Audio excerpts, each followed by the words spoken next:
윤석열 대통령이 탄핵 심판 마지막 변론에 출석하기 위해 현재 도착한 상황입니다. 아직 입정은 하지 않은 상황이고요. 네, 시간 제한 없는 최종 의견 진술에 어떤 메시지를 담을지 관심이 모이고 있습니다. 자세한 내용 헌법재판소에 나가 있는 취 기자 연결해서 알아보겠습니다. 김영수 차정현 기자 나와주시죠. 네, 헌법재판소에서 오늘 윤석열 대통령에 대한 탄핵 심판 마지막 변론 소식 전해드리겠습니다. 오늘 마지막 변론이라서 헌재 주변의 지지자들이 평소보다는 좀 많이 모였습니다. 변론이 시작하기 전에 경찰이 지지자들을 조금 떨어진 곳으로 이동시켰는데 집회 현장에서 들리는 방송 소리 같은 게 이 헌재 안에서 들릴 정도로 많은 지지자들이 모인 걸로 보입니다. 경찰은 오늘 평소보다 1000명 정도 많은 경력 4000명을 헌재 주변에 배치했습니다. 국민의힘 의원들도 오늘 변론을 보기 위해 헌법재판소에 나왔습니다. 권성동 원내대표를 비롯해 윤상현, 나경원, 김기현, 추경호 의원 등 국민의힘 중진 의원들이 여럿 헌재에 나와서 변론을 방청하고 있습니다. 변론 진행 상황 살펴보겠습니다. 먼저 증거조사 절차가 있었죠? 네, 그렇습니다. 헌법재판소는 지금까지 채택된 서류, 영상 증거에 대한 조사를 진행했습니다. 먼저 국회 측은 국회 봉쇄 시도의 증거라면서 국회 본관의 지하 1층 CCTV 영상을 제시했는데요. 군 병력이 계엄 해제 이후 비산전력 차단기를 내려 전기를 끊었다고 설명했습니다. 또 국조특위 회의록 등을 근거로 군 관계자들의 국회 증언을 하나하나 설명했는데요. 주로 계엄 당시 국회의원을 끌어내라는 지시가 있었다는 점을 거듭 확인했습니다. 네, 반대로 윤 대통령 측은 곽종근 전 특수전 사령관의 증언이 국회의원에서 인원으로 바뀌었다는 걸 지적했습니다.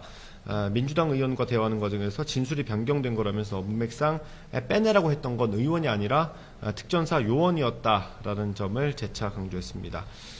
또 홍정원 전 국정원 1차장에 대해서는 최근에 공개된 CCTV 영상을 통해 증언과 동선이 일치하지 않는다는 걸 지적했고요. 그러면서 홍 전 차장이 시나리오를 쓴 것 같다고 비판하기도 했습니다. 지금 현재는 양측의 종합변론이 진행되고 있습니다. 먼저 국회 측은 어떤 내용을 주장했습니까? 네, 국회 측부터 종합변론이 시작이 됐는데요. 주어진 2시간 동안 국회 측 대리인단 9명이 각각의 주제로 발표를 했습니다. 우선 국회 측은 12.3 계엄이 헌법 질서를 파괴하고 민주공화국을 전복하는 행위라고 규정했습니다. 또 윤 대통령 측이 주장한 계몽령은 헌법 위에 군림하려는 독재라고 주장을 했습니다. 또 국회의원을 끌어내라는 지시를 부인한 건 자신의 죄를 감추고 부하들에게 뒤집어 씌우는 것이라면서 이 태도를 지적하기도 했고요. 이번 탄핵 심판은 민주주의와 헌법을 지키는 탄핵 심판이 될 거라면서 현재 윤 대통령의 파면을 요청했습니다. 네, 지금은 국회 측의 최종 종합변론을 마치고 대통령 측에서 종합변론을 하고 있습니다.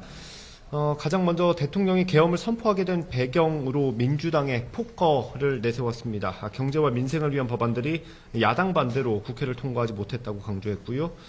민주당이 이재명 대표를 지키기 위해 셀프 방탄법을 통과시켰다는 주장도 내놨습니다. 또 야당이 예산을 일방적으로 삭감해서 정부의 예산 편성권을 박탈했다고 밝히기도 했습니다. 대통령 측의 주장은 저희가 추가로 들어오는 대로 다음 뉴스에서 전해드리도록 하고요. 이 절차를 마치면 최종 의견 진술이 시작되는 거죠? 네, 그렇습니다. 양측의 종합 변론이 끝난 뒤에는 탄핵 심판의 당사자죠.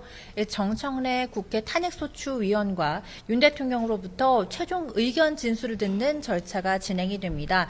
앞서 종합 변론은 2시간으로 제한이 됐지만 이 최종 진술에는 따로 시간 제한이 없습니다. 그래서 윤 대통령은 탄핵 심판에 출석하면서부터 헌정사상 첫 사례를 남기게 됐는데요. 최종 진술도 마찬가지입니다. 윤 대통령은 탄핵 심판에서 직접 최종 진술을 하는 첫 대통령으로 헌정사상 기록이 될 것으로 보입니다. 네, 윤석열 대통령은 자신이 하게 될 최종 의견 진술을 서울구치소에서 직접 준비한 걸로 전해졌습니다. 어떤 내용인지 또 분량이 어느 정도인지 알려지지는 않았지만 지금까지 대통령이 해왔던 발언을 종합해보면 좀 전망은 가능할 것 같습니다. 일단 윤 대통령은 계엄 선포의 정당성을 강조하고 지금 변호인단, 대리인단이 주장하는 것처럼 야당의 폭거에 맞서는 호소용이었다는 점도 역설할 걸로 보입니다.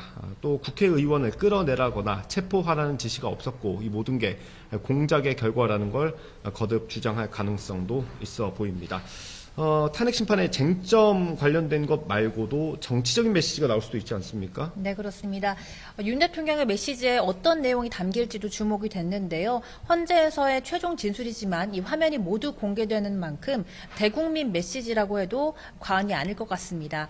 혼란스러운 상황에 대한 사과나 지지층을 겨냥한 메시지가 있을지 관심이고요. 법원 폭동까지 있었던 만큼 갈등 봉합이나 통합 같은 내용이 포함됐을지도 주목이 됩니다. 특히 앞으로 나오게 될 헌재 판단에 대한 대통령의 입장이 담길지도 눈여겨볼 부분이고요. 사법 절차와 별개로 향후 정치에 대해 언급할 가능성도 배제할 수 없습니다. 개헌 제한 가능성이 거론됐었는데 윤 대통령 측은 조건부로 뭘 하는 건 대통령의 방식이 아니라고 부인했습니다. 네. 오늘 최종 변론이 마무리되면 재판관들의 회의를 거쳐서 곧바로 최종 선고가 이루어집니다. 전례에 따라 2주쯤 뒤에 그러니까 3월 중순쯤 결과가 나올 거란 관측이 지배적입니다. 선고일이 언제 발표될지도 관심인데 전례를 보면 노무현 전 대통령 때는 사흘 전, 박근혜 전 대통령 때는 이틀 전에 선고 날짜가 공지됐습니다.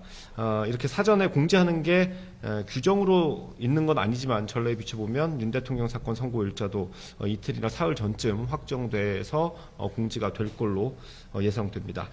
마지막으로 탄핵 심판의 쟁점 정리해 주실까요? 네, 이번 탄핵 심판 쟁점을 다시 한번 정리해 보면요. 계엄 선포 자체와 그 과정이 적법했는지, 또 포고령의 내용이 법을 벗어나지 않았는지가 쟁점이 됩니다. 또 계엄이 선포된 이후 국회 해제안 의결을 방해하려고 했다거나 정치인과 법관의 체포를 지시했는지도 따져봐야 하고요. 헌재는 여러 의혹을 확인하기 위해 현재까지 10차례 변론을 열었고 16명을 증인으로 불렀습니다. 국회 사령관과 경찰의 1, 2인자, 국정원 수뇌부까지 증인으로 나왔습니다. 네.